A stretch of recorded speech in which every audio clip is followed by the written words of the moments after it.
사랑하는 성도 여러분, 오늘 말씀의 제목은 다시 들어야 할 복음, 다시 복음으로 돌아가자라는 제목을 가지고 함께 말씀을 나누고자 합니다. 사랑하는 성도 여러분, 흔히 우리가 예수 믿으면 복을 받는다라고 말을 많이 합니다. 예수 믿으면 복 받는다, 예수 믿으세요, 예수 믿으면 복 받아요 라고 많이 말을 하죠. 어떤 사람들은 이 예수님 믿으면 복을 받는다라는 것이 기복신앙이라고 얘기를 하기도 합니다. 아니, 예수 믿는 것이 복 받기 위함이냐, 복을 받기 위함에 예수를 믿느냐라고 얘기를 하죠.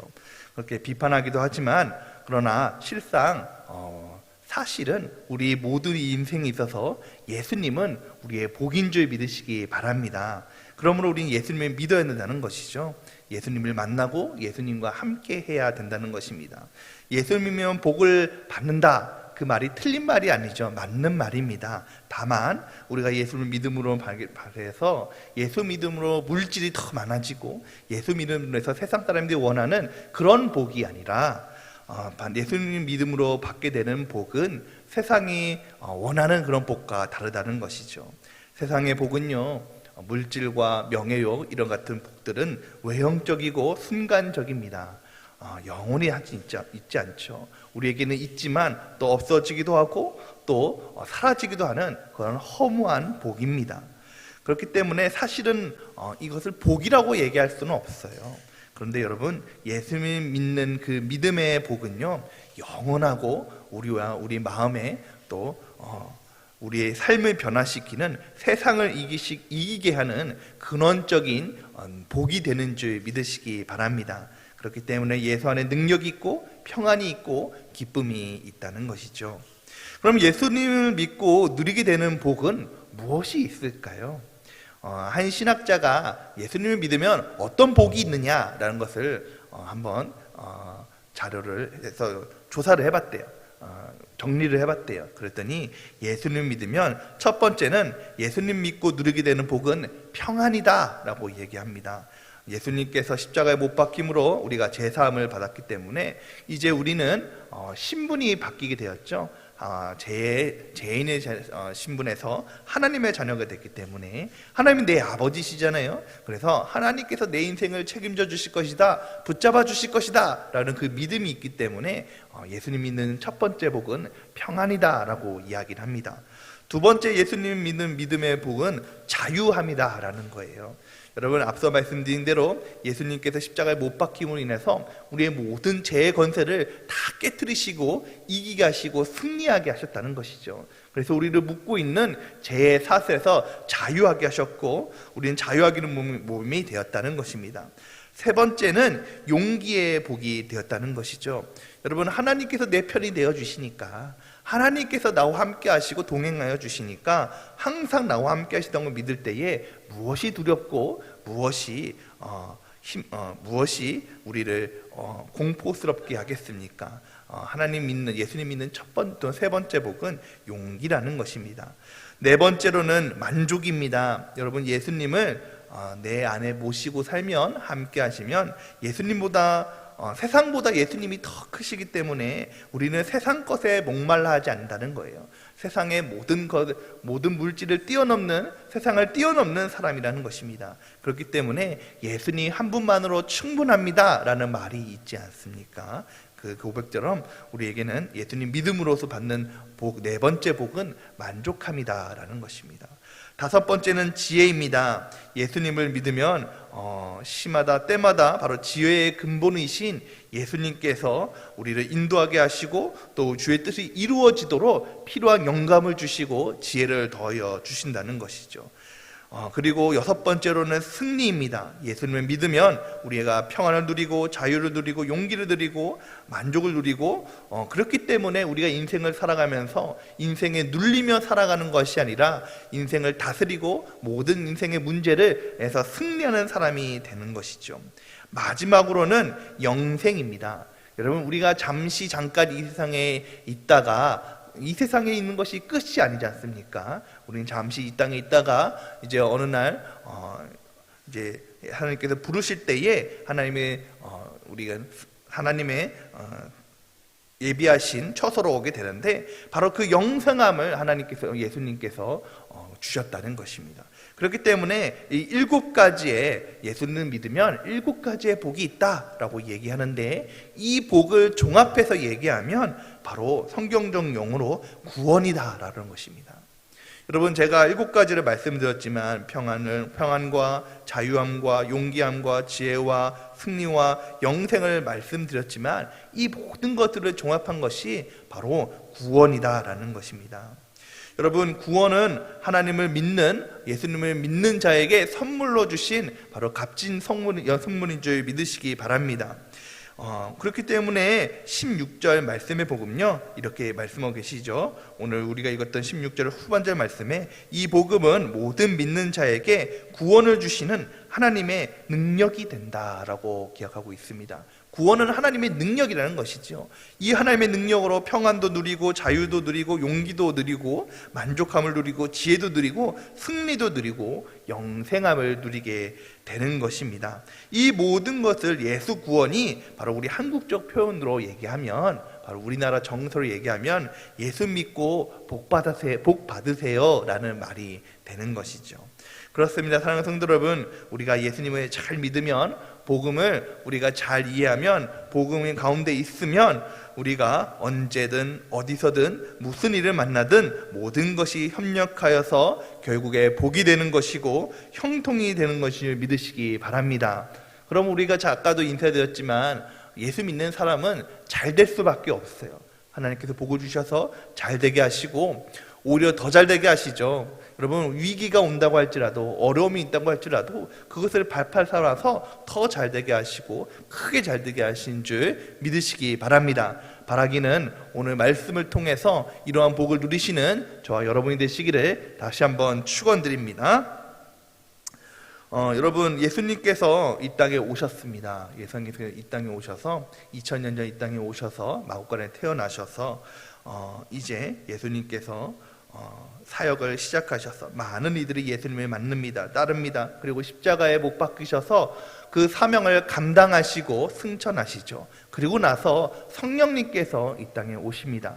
그리고 나서 이제 초대교회의 시대가 시작되는 것이죠. 많은 예수님의 제자들이 복음을 증거합니다. 전파합니다. 그래서 이 예수님을 믿는 이 믿음이 당시 많은 제자를 통해서 많은 사람들에게 전파되었다는 것이죠. 예루살렘뿐만 아니라 안디옥 교회, 또 에베소 교회, 많은 교회가 세워지고 많은 사람들이 예수님을 믿게 되었습니다. 당시 세계의 수도라고 이야기하는 로마도 다를 바가 없었죠. 여러분, 당시의 로마는 모든 세계의 중심이었어요. 아주 발달된 도시고 아주 그곳에는 많은 사람들이 살았다는 것입니다. 이곳에까지 이제 복음이 전해지고 로마 교회가 세워지게 되었습니다. 오늘 본문 말씀은 이 로마서는 바로 이 로마에 사는 교인들에게, 성도들에게 보내는 바울의 편지예요. 그래서 여러분, 이 로마서는 사도 바울이 이 로마 교회에 보낸 편지인데요, 이 로마서의 주제가 바로 복음입니다. 복음. 여러분, 그런데 이 로마에 사는 사람들이 예수님에 대해서 전혀 모르고 교회가 없고 말씀이 전파되지 않았고 복음에 대해서 모른다면은 내가 이 복음은 이런 것이다 라고 이렇게 소개하고 있는데, 이 로마서가 쓰여지기 전파되기 전에 벌써 20년 전에 로마 교회가 세워졌어요. 그래서 많은 사람들이 예수님을 믿고 있었거든요. 또 많은 사람들이 복음을 알고 있었거든요. 초대교회가 세워져서 이 로마 교회가 활동하고 있었다는 것입니다. 그런데 이 사도 바울은요, 다시 한번 이 로마 교인들에게, 성도들에게 복음을 전파하기를 원했습니다. 무엇 때문일까요? 그것은 바로 이 로마 교회가 복음의 감격, 복음의 능력, 복음의 열정을 다 잃어버렸기 때문입니다. 여러분, 처음에 이 로마 교회 복음의 순수성에 들어갔을 때에 이 로마 사람들이 얼마나 감격했는지 모르겠어요. 야, 이것이 생명이고 이것이 참된 기쁨이고 이 복음이 참 우리를 살리는 말 그대로의 복음이구나 라고 생각했다는 것이죠. 그런데 여러분, 이 로마 교회가 세워진 로마라는 도시는요, 당대 최고의 도시입니다. 많은 환란과 많은 한락과 유흥이 있었고 많은 이교도의 신자들이 있었던 곳이죠. 말 그대로 정말로 세상 문화의 중심지였다는 거예요. 그곳에 있다 보니까 이 로마의 교인들이, 성도들이 점점 복음의 힘을 잃어갑니다. 복음의 감격을 잃어가요. 복음의 그 첫 열정과 모든 것들을 잃어버리게 되었다는 것이죠. 여러분, 마치 머리 깎인 삼손처럼 무기력하게 되었다는 거예요. 무슨 일을 하든 어떤 일을 하든 아주 무기력하게 되었다는 것이죠. 그래서 제 가운데에 빠져 있는, 다시 세상으로 돌아가는 성도들이 상당수 있었다는 것입니다. 그래서 이 사도 바울은요, 다시 이 로마 교회에게 복음을 전하기로 결심했습니다. 그래서 오늘 말씀을 통해서 다시 한번 복음을 증거하고 있는 것이죠. 사랑하는 성도분, 우리도 오늘 말씀을 비교해 볼 때 오늘도 그렇습니다. 여러분, 신조어로 새로 생긴 말이 있는데 코로나 블루라는 말이 있대요. 코로나 블루라는 말이 뭐냐면, 이 코로나 때문에 참 갑갑한 상황들이 길어지잖아요. 집에만 있어야 되고 사람들을 잘 만나지도 못하고 또 갑갑한 제약된 그런 상황들이 계속되다 보니까 사람들이 우울증이 걸린 거예요. 그리고 사람들이 답답함을 느낀다는 거죠. 그래서 코로나 블루라는 신조어가 신조어가 생겼다는 것입니다. 여러분, 우리가 영적으로도 그렇죠. 신앙생활적으로도 그렇습니다. 우리가 하나님께 예배드리지 못하고 모이지 못하고 마음껏 찬양하지 못하고 부르짖어서 기도하지 못하는 그 시간이 벌써 오래되었어요. 오늘이 벌써 10월달이 되었는데 이 코로나가 우리가 상반기 때 생기지 않았습니까? 아직까지도 제약받고 아직까지도 우리가 하나님께 마음껏 예배드리지 못하는데, 설상가상으로 정말 세상 사람들이 우리 교회를 멸시하기 시작하고 또 코로나를 전파하는 주범 가운데 하나로 우리 교회를 지목하고 있던 거예요. 그래서 우리가 눈치가 보이게 되고 또 세상 사람들에게 좀 예배드리기가 두려운 그런 시대가 되었다는 것이죠. 여러분, 우리가 코로나에서 예배가 중단되어지고 모이기가 어렵고 힘든 이때에 몇몇 분들은 복음의 무기력증을 느끼기 시작했다는 것입니다. 예배를 잘 드리지 않아요. 말씀을 잘 듣지 않죠. 굳이 예배에 나가지 않아도 우리가 예배 가운데 목사님께서 간혹 얘기하시지만은 어떤 분들은 한 번도 실시간 예배를 들으시지 않은 분들도 있고 예배 자리에 나오지도 못한 분이 있다는 거예요.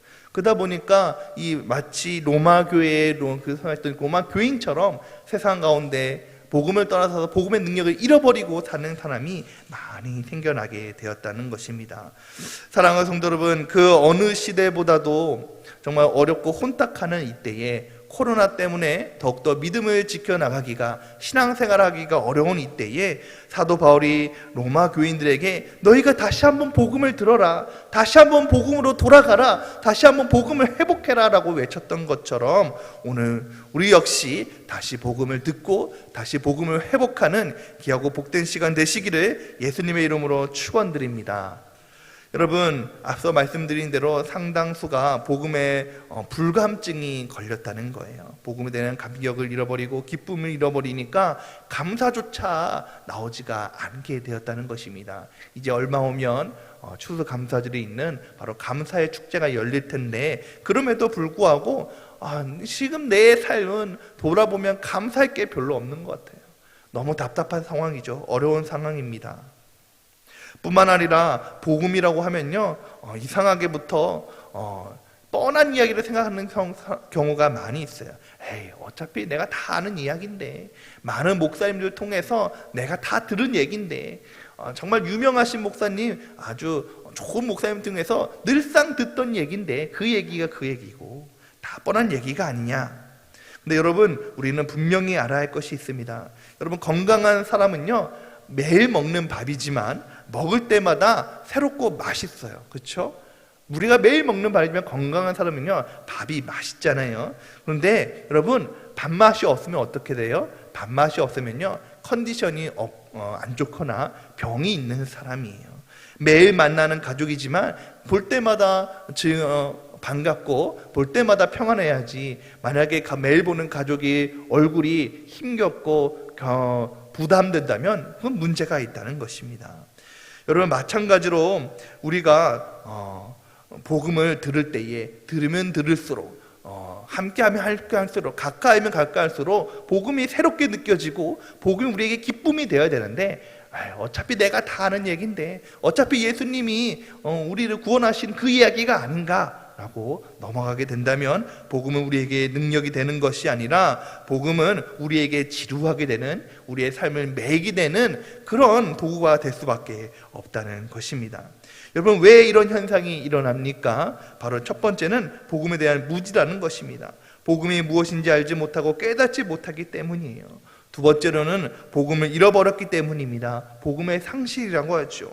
복음을 들었지만은 어떤 이유를 통해서 복음의 은혜와 감동과 능력을 잃어버렸기 때문입니다. 그래서 여러분, 우리는 다시 복음을 들어야 된다는 것이죠. 복음을 회복해야 합니다. 그러면 오늘 우리가 회복해야 할, 다시 들어야 할, 돌아가야 할 그 복음은 어떤 복음입니까? 우리 16절과 17절을 함께 읽도록 하겠습니다. 16절과 17절입니다. 내가 복음을 부끄러워하지 아니하노니 하나님의 능력이 됨이라. 먼저는 유대인이요 그리고 헬라인에게로다. 복음에는 하나님의 의가 나타나서 믿음으로 믿음에 이르게 하나니 기록된 바 오직 의는 믿음으로 말미암아 살리라 함과 같으니라. 아멘. 여러분, 16절 말씀에 보면요, 16절은 복음이 무엇이냐에 대해서 이야기를 합니다. 바로 복음은 인생의 모든 문제를 해결하는 능력인 것이죠. 여러분, 보드는 믿는 자들에게 구원을 주시는 하나님의 능력이라고 말씀하고 계십니다. 하나님의 능력. 여러분, 앞서 말씀드린 대로 이 하나님의 능력은 모든 것을 다 뛰어넘는 능력입니다. 우리 삶 가운데 고난이 있고 어려움이 있고 아픔이 있다고 할지라도 그 모든 인생의 모든 문제를 해결할 수 있는, 인생의 가장 큰 문제라고 하는 죽음의 문제까지도 이길 수 있는 바로 능력이라는 것이죠. 그래서 복음은 바로 구원이다라고 말씀하고 계십니다. 그 구원은 바로 예수님이라는 것이죠. 마태복음 1장 23절에 잘 아시는 말씀인데요, 이렇게 얘기하고 있습니다. 보라, 처녀가 잉태하여 아들을 낳으리니 그의 이름을 임마누엘이라 하리라 하셨으니 이를 번역한즉 하나님이 우리와 함께 하신다 함이라. 여러분, 하나님이 우리와 함께 하신다는 것, 그것밖에 우리에게 큰 능력이 없는 줄 믿으시기 바랍니다. 예수님께서 임마누엘 되어주셔서 이 땅에 오셔서 우리와 함께 하신다는 거예요. 내가 어디 있든지 무엇을 하든지 어떤 일을 당하든지 하나님께서 나와 함께 하시면서 그것이 나에게 능력이 된다는 것이죠.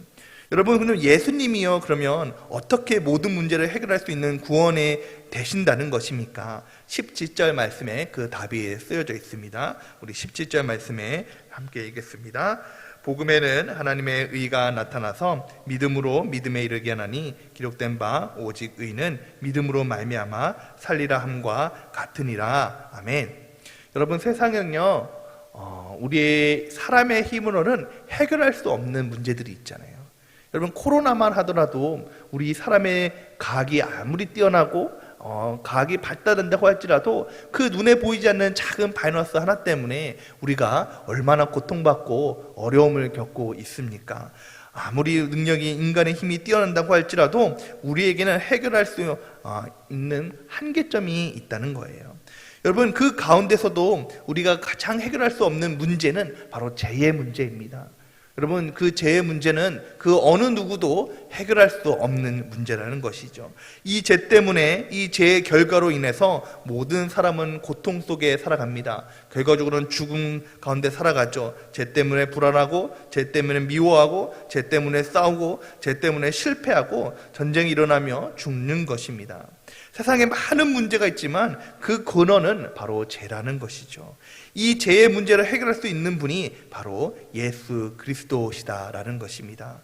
여러분, 예수님께서는요, 바로 우리의 모든 문제의 죄를 해결하기 위해서 이 하나님께서 이 땅에 보내주셔서 바로 우리의 모든 죄를 친히 짊어주시고 십자가에 못 박힘으로 그 속죄의 피를 흘려주셨다는 것이죠. 바로 하나님께서 예수님께서 우리 대신 십자가에 죽으심으로 우리의 죄값을 한 번에 다 지불하심으로 이것을 신학용어로 대속이라고 하는데요, 대속하여 주셔서 깨끗이 해결해 주셨다는 것입니다. 어제의 죄와 오늘의 죄와 앞으로 우리의 지을 모든 죄까지도 모든 죄의 문제를 예수님께서 해결해 주셨다는 것이죠. 그것이 바로 우리에게 능력이 되는 것이고 복음이 되는 것이고 바로 기쁨이 되는 것입니다.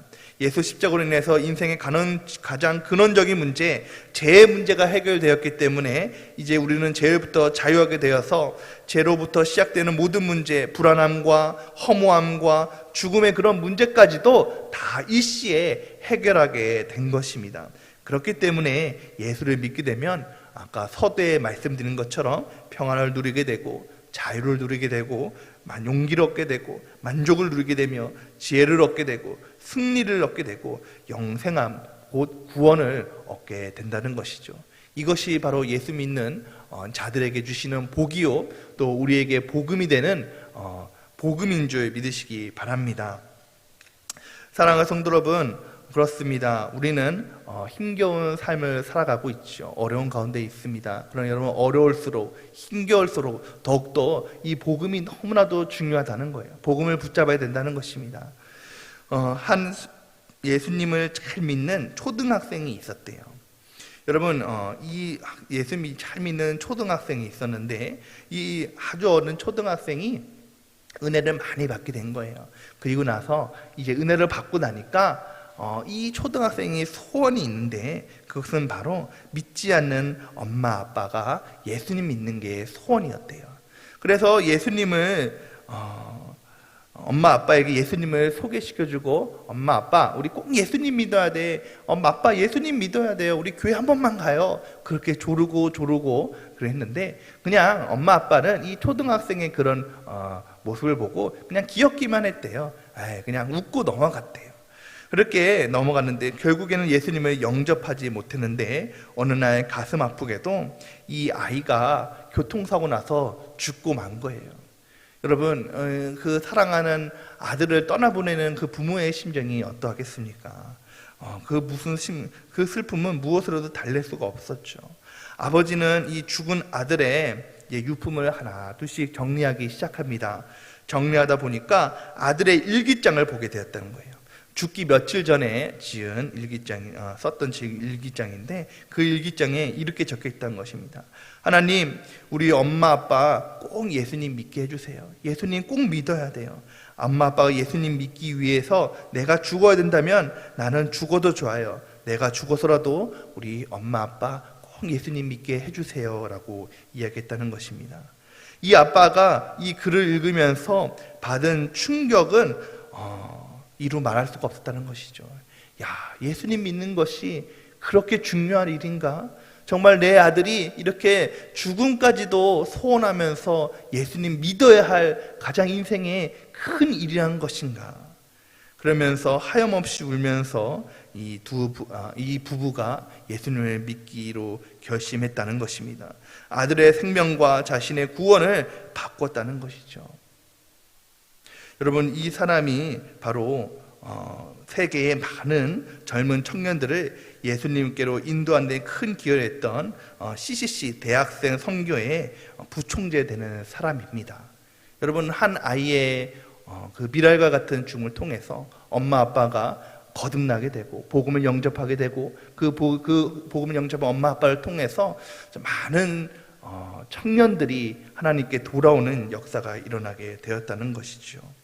사랑하는 성도 여러분, 복음은 너무나도 중요한 것입니다. 우리가 다시 복음으로 돌아가야 되는 것이죠. 복음은 이처럼 우리가 믿어도 되고 믿지 않아도 되는 것이 아니라, 우리가 그냥 머리로 이해되는 것이 아니라 반드시 우리의 삶 가운데 가까이 하고 또한 우리에게 능력이 되어야 하는 바로 가장 기본적인 능력이 되는 것입니다.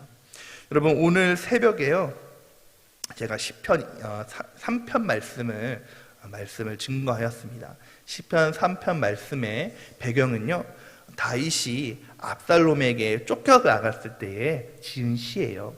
여러분, 사랑하는 아들에게 쫓겨나는 그 형편이 마음이 어떠하겠습니까? 다윗이 너무나도 어려웠겠죠. 이 아들에게만 쫓길 뿐만 아니라 성경에 보면은 이스라엘 모든 백성들의 마음이 다 압살롬에게 갔다라고 이야기하고 있습니다. 여러분, 다윗이 얼마나 이스라엘 백성들에게 사랑받는 사람이었어요.